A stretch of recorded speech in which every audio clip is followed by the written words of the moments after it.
Yeah. Coming straight from the Blue City, Street Embassy. In the studio, that's where you can find me. Spitting on tracks that sound so grimy. Hey yo, the stakes are getting higher, but not a day past, I don't remember the new crossfire. Above we look for justice, it's like what is this? Stephen, where you can find me. Spitting on tracks that sound so grimy. Hey yo, the stakes are getting higher, but not a day past, I don't remember the new crossfire. Above we look for justice, it's like what is this? Stephen Lawrence, damn it lol, imagine they was killed because of their skin colour. We've had enough, we're boiling over. Last of a dying breed and we don't even know it. But check the statistics, it will show it. The rate we are going with, nobody knowing the outcome. All we can do is hope and pray that somebody answer prayers one of these days. But can I get what's out my mind, my heart? Put it together in words and spit these razor darts. Invisible scars, we hide so well. I ain't an author, don't mean I ain't got stories to tell. But well, we're the next generation. Up in the studio, up in the studio. In the studio, that's where you can find me. Spitting on tracks that sound so grimy. In the studio, that's where you can find me. Spitting on tracks that sound so grimy. In the studio, that's where you can find me. Spitting on tracks that sound so grimy. In the studio, that's where you can find me. Spitting on tracks that sound so grimy.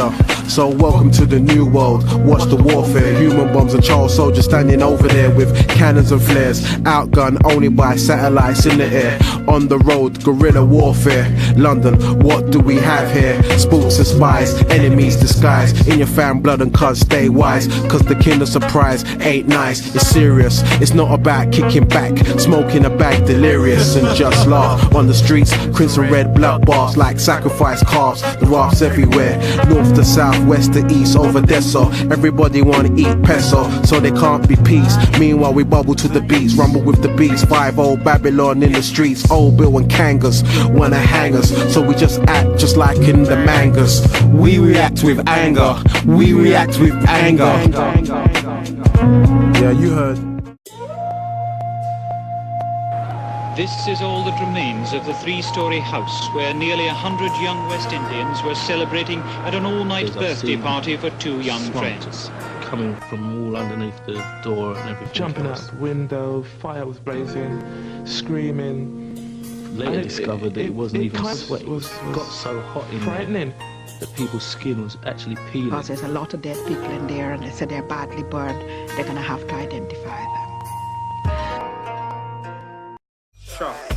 In the ghetto where there's no justice, just us, no justice for us. No justice for us. No justice for us. There's no justice for us. There's no justice, just us. No justice for us.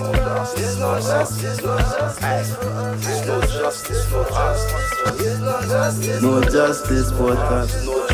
No justice for us. No justice for us. There's no justice, just us.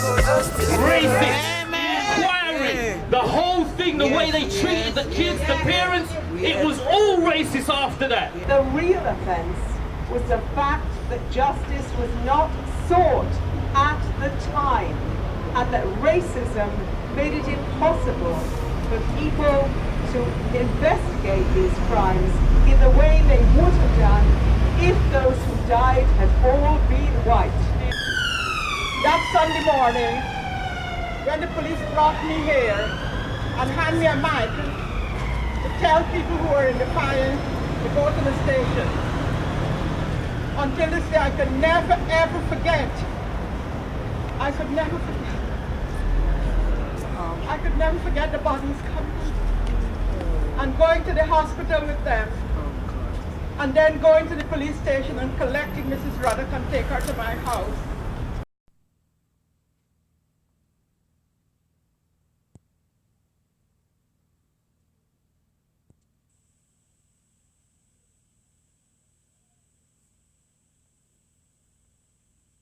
Blood I go run! Blood I go run!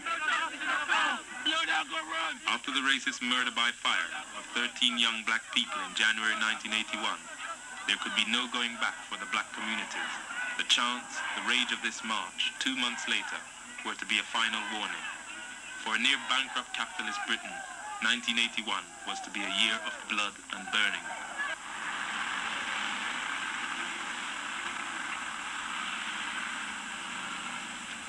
We have been forced to fight back, as the British state machinery gave full support to its police to attack black people.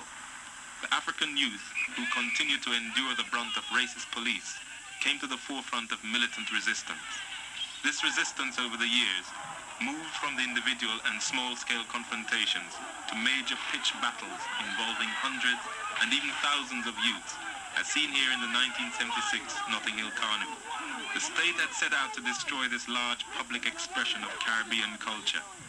Thousands of police from the metropolitan and surrounding area descended on the carnival, but their intimidation tactics backfired as black youths fought the agents of the state. Similar battles continued in future carnivals and other parts of Britain, in particular St. Paul's, Bristol, 1980, where in addition to the police, major symbols of capitalism such as banks were attacked, and it was the police who had to flee from the battle. Meanwhile, racist groups like the National Front and British Movement are given protection by the state, who refuse to outlaw them, thus legitimizing racist ideas and attacks on black people. Between 1976 and 1978, 22 racist murders were recorded, including Michael Ferreira, a youth of 19, who whilst walking home with friends in Hackney, London, was knifed to death by racists. Few of these murderers and attackers were ever caught by the police, who refused to see the vicious attacks on black people as being racial.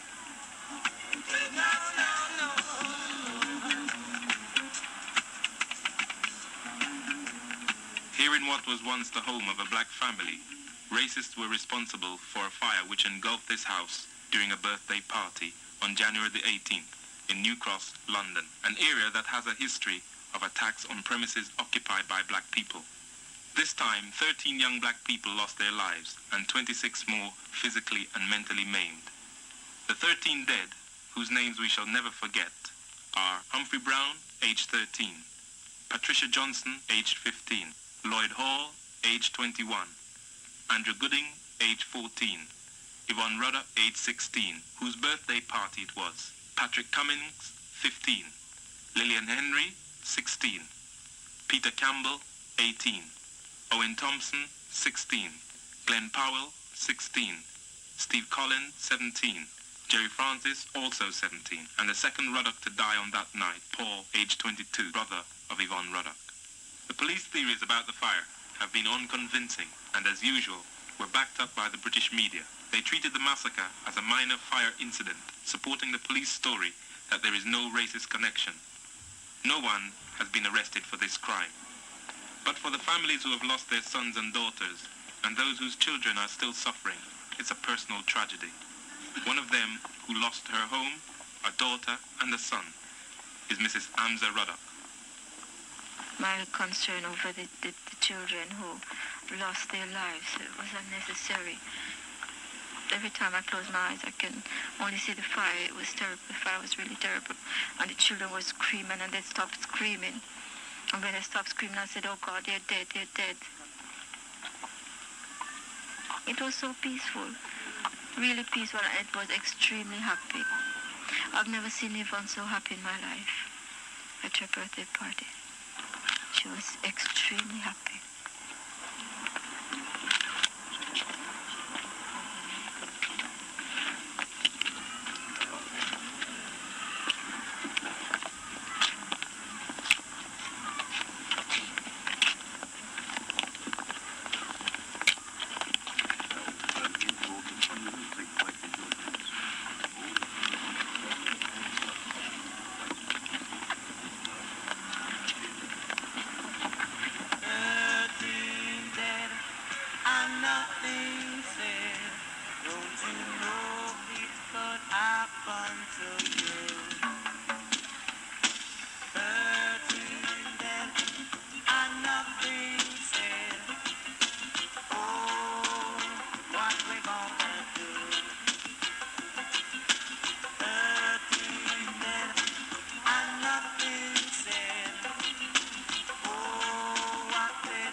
community reacted instantly to the massacre of the youth. Public meetings were organized, out of which the New Cross Massacre Action Committee was formed. A fact-finding committee was also set up, as well as a fund for the families of the 13 dead. Out of these meetings, a National Black People's Day of Action was called and organized for Monday, March 2nd. Despite pouring rain, thousands of black people turned up from all parts of Britain for the start of this protest and solidarity march.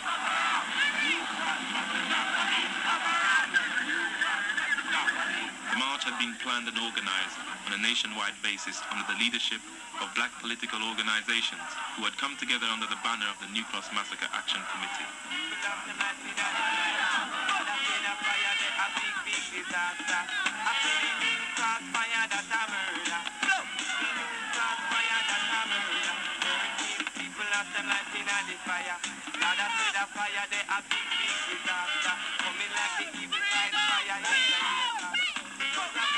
During the period leading up to the march, black people of all ages raised over £19,000 for the families of the 13 dead.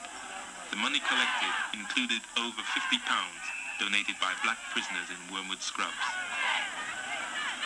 The march itself took place on a working day, when black workers, students, and school children would come out and join other black people for this National Day of Action, marching over 8 hours from New Cross through to the centre of London, bringing the city to a standstill.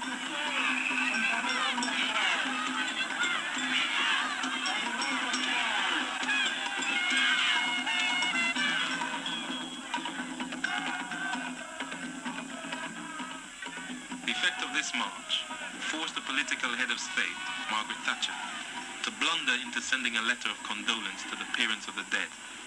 It was not addressed to the parents, but to a local community worker with an MBE. And to add insult to injury, it was 2 months late. The march demonstrated the unity that can exist amongst black people. It only goes to show that if we put ourselves together, we could do something. And in spite of all the rain and everything, it's great.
Organizers of the march and the police had agreed to the route of the march.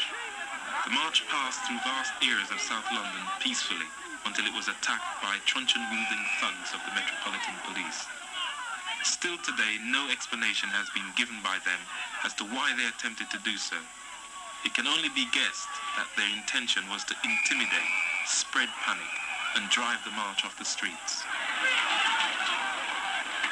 Black people stood their ground and fought back. Some of those captured were rescued from the grips of the brutes in blue.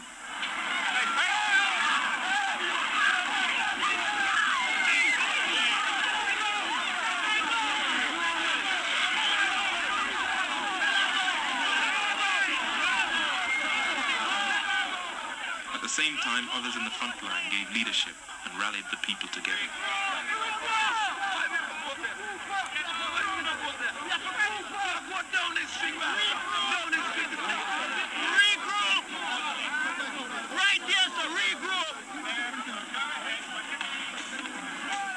Such a determined march could not be stopped, and it continued along its route, gathering in greater force and numbers.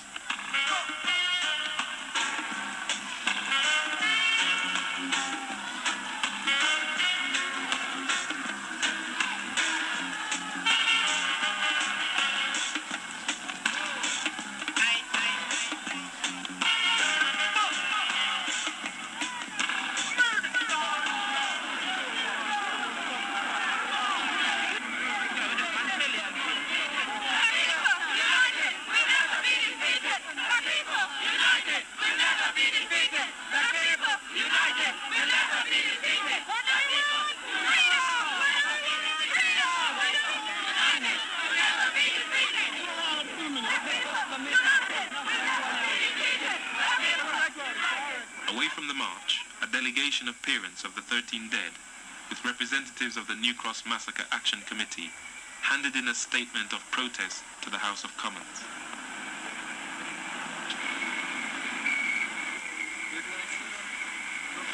But from this, nothing came.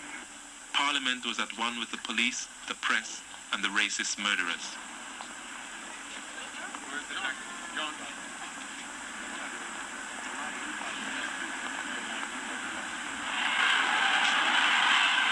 In Fleet Street, where a silent and sometimes spoken alliance exists between the press and those carrying out physical attacks on black people, the silence of the press over the massacre was disrupted by thousands of black people chanting them down.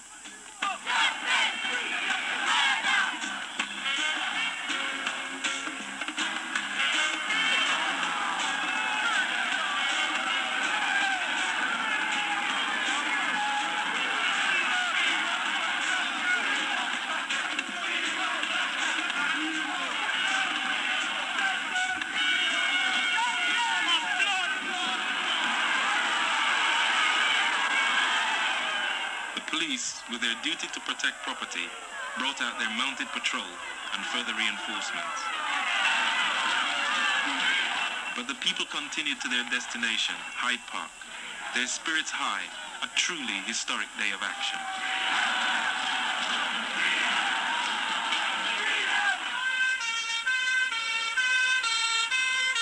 Before the dust of the march had settled, the Metropolitan Police launched a major stop-and-search operation in and around Brixton, the very heart of the black community.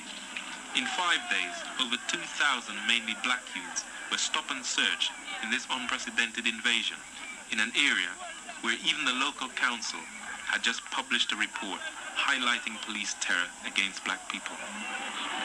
A small incident with the police triggered the black youths to fight back, and as the fighting spread, white youths also joined in the battle against this open intimidation and illegal occupation of their community. For over 5 days, resistance continued, and the youths directed their anger not only against the police, but also against racist and capitalist property. The British state response was clear.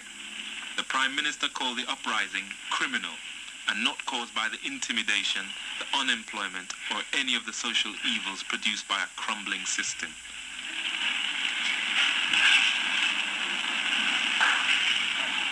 The Home Secretary, William Whitelaw, set up a one-man inquiry by Judge Scarman to close our eyes to the real problems of racism and inequality. Whitelaw, under heavy guard, visited Brixton with London Police Chief McNee. There, he congratulated the police for their bravery. I would like to express on behalf of the whole nation my thanks to them for what they did on that occasion. 3 months later, Liverpool also began to burn, but not before Southall, a largely Asian community, was invaded by white racists. Militant Asian youths surprised both them and their police protectors and drove them out. Liverpool 8 burnt fiercer. Officially known as Toxteth, it was a powder keg primed not just by a decade, but centuries of racist neglect and down-pression. Like Brixton, a small incident with the police ignited the fiercest street battles since the war. Liverpool, once rich from the sweat and blood of African slaves on Caribbean plantations, was now set on fire by young people, many with African blood flowing through their veins. The British British state blamed working-class parents and those it had thrown on the scrap heap of its system. Here is the racist police chief of Liverpool, Kenneth Oxford. I blame a small group of criminal hooligans who were hell-bent to provoke the police into a situation that would give them an opportunity to attack what is visibly a symbol of authority. He ordered new murderously tough tactics, including the use of armored vehicles to charge into groups of people. And for the first time in England, CS gas was used on the civilian population. Margaret Thatcher echoed the use of force. We're very concerned at the things the police are having to go through. They must go in to protect all the law-abiding citizens in the area. In our country, we believe in tolerance, equal treatment for everyone before the law, equal rights, equal responsibilities. Those things should be part of our way of life. We thought these things had stopped when there were quite severe sentences on the Notting Hill riots years ago. But the flames of resistance continued in Manchester, again in Brixton, Leicester, Nottingham, and over 30 other towns and cities. Black youths were joined by white youths in working-class solidarity, not only in fighting police down-pression, but against the unequal distribution of wealth at capitalism itself. In response, the British state has redoubled its attacks since the uprisings. Those arrested have been the impetus for the mobilization of families and community support, seen in the many campaign organizations throughout the country. The warning, "Blood a go run," issued in the clearest terms by thousands of black people on March 2nd, went unheeded. The fire of black resistance will not be put out. Capitalist suppression must end. The black community will continue with the spirit of March 2nd, 1981. I think it's very successful. We're together. Important, more than important, brother. This is the beginning, not the end. 13 dead and nothing said. Oh, what we gonna do? 13 dead and nothing said. Oh, what this world is coming to. 13 dead and nothing said. Don't you know it could happen to you? 13 dead and nothing said. Oh, what we gonna do?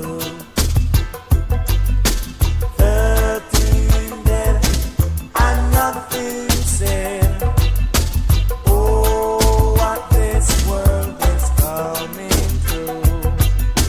13 dead and nothing said.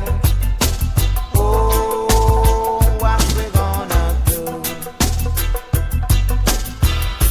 Mothers and fathers are crying, crying and holding their head.